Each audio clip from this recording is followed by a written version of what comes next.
What's up? What's up? Welcome back to another episode of the Back to the Game Sportscast with your boy, Samuel Maria.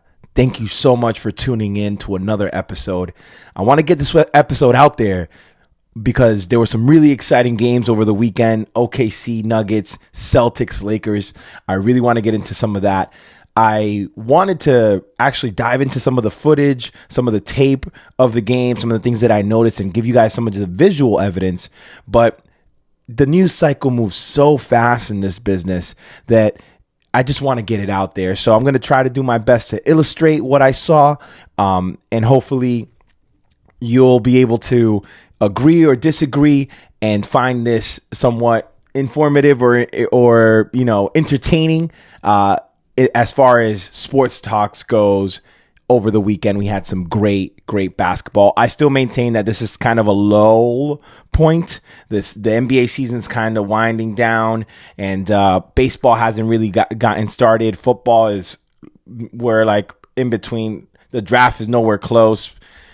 March Madness hasn't kicked off. So really the only game in town is the NBA. And this is a weekend that the NBA needed. We know that the ratings have been low, and they've really been struggling with that. And you could tell by the way they promoted these games, particularly the Celtics versus the Lakers. I got to say, it lived up to the billing up until the third quarter, but that was an entertaining first half. So let's just jump right into it and talk about it. This game versus the Celtics and the Lakers had a lot of hype going in, rightfully so. There were so many things at play, right? Not only the Celtics and the Lakers rivalry, which we love to see renewed. It's Real Madrid versus Barcelona. It's the Yankees versus the Red Sox. It's, the Patriots versus whoever they were facing. It's Kansas City versus the Bills. It really is the top rivalry in basketball. And so and the cool thing was that both of them were now the number 2 seeds in their respected conferences. The Celtics been holding that down for most of the season, all of the season. They're 7 games ahead of the 3rd seed and 7 games behind Cleveland for the 1st. And the Lakers, they just came out of nowhere after the Luka trade and got hot quick. And a lot has been made about their chances of making the finals. So this was kind of being pitched as a potential finals preview. And I guess you can say that it is. I don't think the Lakers have any chance of getting to the finals, but I know that the sports media machine is really riding this train. They're really trying to pitch us on how good this Laker team can be. And I think I'm going to get into what I saw and something that I know this to be true and cyclical of moments like this with teams like this who get hot after a nice big trade. It just usually kind of fans out. So I'll get into that as well. But we also had other storylines here. The Celtics, who have kind of just mostly been on autopilot most of the season. A lot of the starters have been in and out of the lineup, whether it's KP, whether it's Jaylen Brown and Al Horford. But I feel that the Celtics are now gearing up for the playoffs and to defend their title. And so going into this game, I think they wanted to send a message. And the Lakers were ready. The Lakers came out punching, hitting threes, ball movement, flying all over the floor on defense. But the Celtics were matching them shot for shot. And that was extremely entertaining. The other big storyline going into this game was the Luka versus the Celtics. Now, being fresh off the finals performance against them, the Celtics know how to play Luka. And also, they're kind of in his head a bit. He still gets his numbers, but they know and they have a strategy on how to play any team that Luka is on, which is attack him on the defensive end, make him work, and then on an offensive end, put him on an island and make him the primary scorer. Luka kills you when he's dishing, because then it opens up everything else for him. But if you're forcing him to take 10, 12 dribbles and then have to shoot a mid-range or contested three, or he doesn't live above the rim, so it's not like he has this crazy layup package. He depends on his strength. then you have a really good shot at beating whatever team Luka is on. So I think the Celtics knew what they wanted to do in their mind. This was still the same Mavericks team, except you just switch Kyrie out with LeBron. And LeBron is not totally different than Kyrie, but still a star player. And you kind of just decide, we're going to play you straight up, and we're going to just see if your other guys can really beat us. And the Celtics are uniquely equipped to do that, not only against them, but against any other team. They have not only are their starters great offensive options, but they're all solid defensively. And right off the bat, I think in that first quarter, there's that play where Luke is coming up the floor and Jaylen Brown gets down on the defensive stance, slides his feet left and right, and then pickpockets him and heads out on the fast break to dish it off to Al Horford for the dunk, who then proceeds to knee Luka in the face to add insult to injury, which kind of set the tone for the rest of the game for the Celtics. And then there's that other great defensive play right before the half where Al Horford is in that position with LeBron James, and he does a really great job, forces LeBron into a contested layup, which he airballs. Jason Tatum picks up the rebound, comes down the court, seconds winding down, flushes it down the lane for his 21st and 22nd points of the half. And the Celtics, down most of the half, go into the half with the lead. And so it kind of, to me, started to look like a microcosm of what I expect the rest of the season for the Lakers to look like. And I was texting with my buddy from LA. He is a big Lakers fan, and I'm a big Celtics fan. So we go back and forth often, but he's really a smart dude and really knows basketball, also former player as well. And we were talking about this game, and I told him, listen, I don't think this is sustainable for the Lakers. And he said, what do you mean, this game? And no, I mean this, not only this game, but this season. I just don't think that the way they're riding a high off the hype of getting a prime star in his prime. And then the rejuvenation that happened to LeBron, which always happens to him when he gets a new budding star to play with. But I think this time around, it's not going to be sustainable for LeBron. And we wind up seeing at the end of the game, he got hurt. I didn't expect it to manifest in that way, but I just thought that LeBron and Luka would run out of gas. I think LeBron and Luka are literally the same exact player. And the only difference is Luka's the better shooter, but LeBron is the better athlete. And so that's where they're only interchangeable. If you could give LeBron Luka's shot, or you could give Luka LeBron's athleticism, they would be probably the greatest player to ever live. But both of them have their weaknesses, and they have the same exact strengths. So it makes sense that for the first 10, 12 games that they're together, they look amazing. I mean, they're two of the greatest players ever. This team has not been together long enough. This supporting cast is still mostly unproven, except for maybe one or two guys. Maybe Gabe Vincent is the most proven one. Reeves, while a really great player, still hasn't been in that. He's been in the playoffs, but hasn't really necessarily stood out in any way in years past. And LeBron is 40 years old, and Luka is 25, but he's kind of 25 going on 32. So to me, it was just not sustainable. There wasn't enough time for this team to really gel. And it's kind of an insult to teams like Oklahoma City, Denver Nuggets, Boston Celtics, Cleveland Cavaliers, who have been together, their nucleus, for multiple years, to think that the Lakers can just slap this together and go out and beat them in a 7-game series. So I told my friend, this is not sustainable.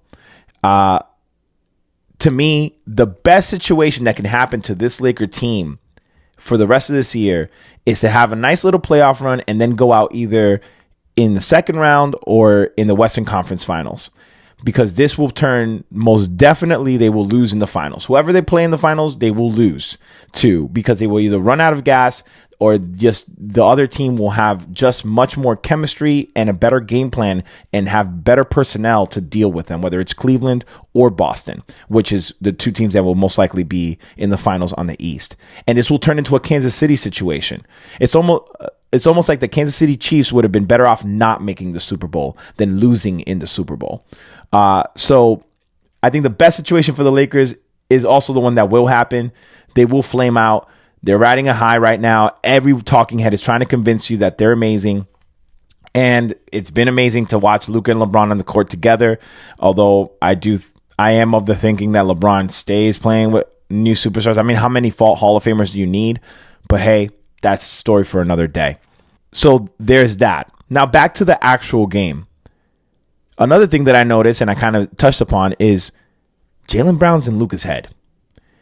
And this is a weakness to be exploited for other teams matching up. Now, not every other team has a Luka. Not other teams have a Jaylen, but Luka struggles with guards who are the fire to his ice, or are the earth to his water, in the sense of Luka strives off brute strength, IQ, and shot making. But if you can match him with someone who is quick, strong, and highly competitive with a high motor, he struggles because he looks to wear people down with demoralizing you, pushing you into the lane, making incredible shots. He demoralizes his defenders. But if you got a guy who's mentally tough and then is quick and athletic and strong, you will see that Luka will struggle. And I think that's the biggest example of that in the league right now is Jaylen Brown. And I think he knows he's that guy in the league. And so he takes a lot of pride when he gets to play Luka. And so that was something to take away if these two teams do wind up meeting in the finals. But other than that, this was a really fun and entertaining game, one that the NBA needed, and they got it. One thing I will say, and I haven't seen anyone really talk about this. I kind of watch all the talking heads, Nick Wright, Colin Cowherd with Jason. I forget his name. He's a pretty smart dude. I kind of like, if I were to explain my style of breaking down sports, it's more of like a eccentric Jason. Jason's very to the numbers, very specific to the math of the game. I'm more the essence and the eye test, but still love the intricacies of it. So I was watching everybody talking about it. No one really talked about this point because no one can really get into this deep of the game. And we're in the business of uplifting the game. But I think also just recognizing some of the flaws, even within two great teams like the Lakers and the Celtics last night, is constructive in order to continue to strive for a better product on the court. And here's what I will say. While the game was extremely competitive in the first half, amazing for the Celtics in the third, I thought that the quality of the basketball definitely dipped in the fourth quarter. What you saw was the Lakers make this comeback, and towards the end of the quarter, and suddenly they were within 5. Jaylen Brown hits a huge three at the top of the key to respond to Luka's off the backboard three, I believe that it was. And there was like about 5 minutes left, and the Lakers are now down 6. I text my buddy, here, because after I was talking a lot of shit, like, it's just, you can't hang with us, blah, blah, blah, blah. And sure enough, what happens in the next 6 possessions was exactly what's wrong with the NBA today. A team is down 6, and then what happens is they come down and chuck up, I believe, Luka shot 2, number 4 for the Lakers, white boy, I can't think of his name right now. He shoots 1, then Al Horford shoots 1. Point being, the next 6 possessions, a 3-point shot was taken. A bad 3-point shot was taken. Wind the clock down, don't move the ball. Now we got to shoot it, 3-point shot. And then one of them finally went in. Jason Tatum on an offensive rebound gets one on the wing and just swishes it through. And I thought to myself, and then my buddy, he texted me the same thing. And he's like, man, sometimes it's just so hard to watch a team be down 6 and then just completely bail out the other team by just chucking up a bunch of threes. And then a team be up 6 and then bail out the offense by them chucking threes when you ice the game by running some good offense and just getting a high percentage shot. And I think this mentality of 3 is better than 2 is really hurting the game, because not only does it create bad basketball on the court, but visually you feel like you're watching a pickup game at the fourth quarter of the NBA. And so the effort dips, guys are just chucking up threes, and it kind of devalues and dilutes if I tried to get a video recording of that specific 3 or 4 possessions, but I couldn't get it. I tried to record on my screen and the screen blanked out because, media rights. So I just thought that those 5 minutes were just bad basketball and would love to see better. I'm not sure that of a lot of people if they noticed that, but I surely did. And to kind of get even more, zoom in on that even more with my boy Jason Tatum. And I'll post it because I took a picture of it in the moment, because I was like, I might not be able to find this online. And sure enough, I haven't been able to find this, but I'll post this up here. So they showed this graphic and Jason was amazing, especially in the first half. He was inside, outside, moving the ball, 12 rebounds, 40 points. He had an amazing game.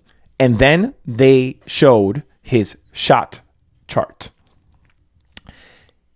He was 6 for 16 from 3. There were all these X's, these misses right here. I'm going to put it right here. Look at all these X's and misses from 3. And this is why I think Shai is better than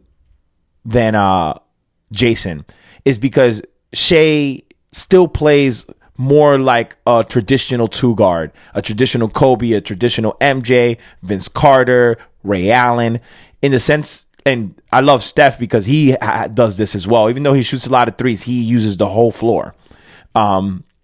Jason could have had 50 points in this game easily had he cut down half of those threes, had he kept putting the pressure on the Lakers. And that comeback probably doesn't reach that point if at every turn Jason is converting and shooting over 50%. And to me, this is not only a problem in this game with him, this is the overall problem in the NBA. And so it looks good, 40 points, 12 rebounds, and it was great, but it could have been better. Honestly, it could have easily been a 50-point game for Jason, and the Lakers wouldn't even come close if he would have just cut those threes in half. Those are just some bad shots. Those are really some bad shots. And then next day, I'll get into it a little bit. You see Shai, he drops 40, but barely takes any threes. Much more efficient, much more in the flow of the game. So I think that's one of the reasons why Shai is going to win the MVP. He just has a better feel. When he's not going, he goes inside and then he goes outside. And I think Jason could use more of that. Man, I would love him just to become a mid-range killer. Seems like his shot has gotten worse over his career. But that's just my thoughts. But that was that game, and that's what I got for that game. Real quick, I'm going to get into the OKC and Denver Nuggets game. A very highly entertaining game, but to me, the standout is Shai Gilgeous-Alexander, SGA. He put up his number line, goes for 40. He doesn't have a point for like the first 5 minutes of the game and then winds up at 40. The guy is an incredible scorer. But I will say what I was most impressed with him, and now what's becoming quite clear, his MVP year was in his press conference. And I've watched a few of them now, and this is why I picked him as my face of the NBA outside of the big OG3 of LeBron, Kevin Durant, and Steph Curry. To me, he's the face of the NBA because it's quite clear he's the leader of the team. And he puts winning above everything, and he puts basketball above everything. He is in a small market, so sure, he's probably not getting the endorsements, other players are getting and stuff like that. But he is all about ball, and he is all about leading.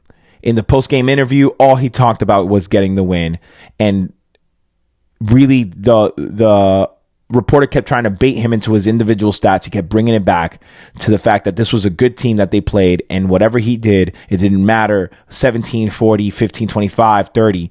he wanted to win. And the way it came across is so sincere and so genuine. And that's why I'm so excited about SGA.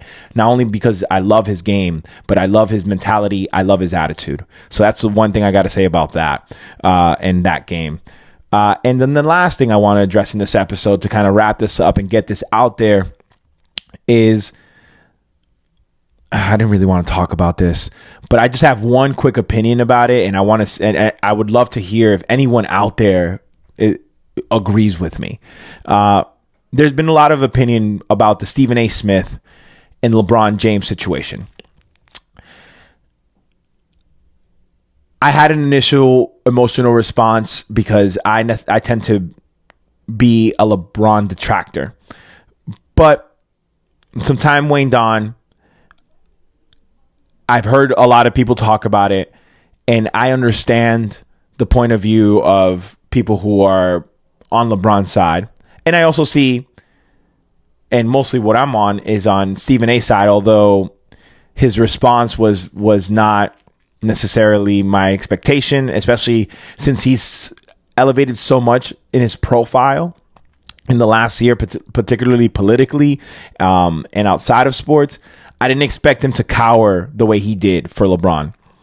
But who knows what the inner workings of that relationship is. But what I will say is this. LeBron is very calculated. I don't think he's not, the reason why he's one of the best players ever isn't just his athleticism, but it's two things: his longevity and durability. And the second is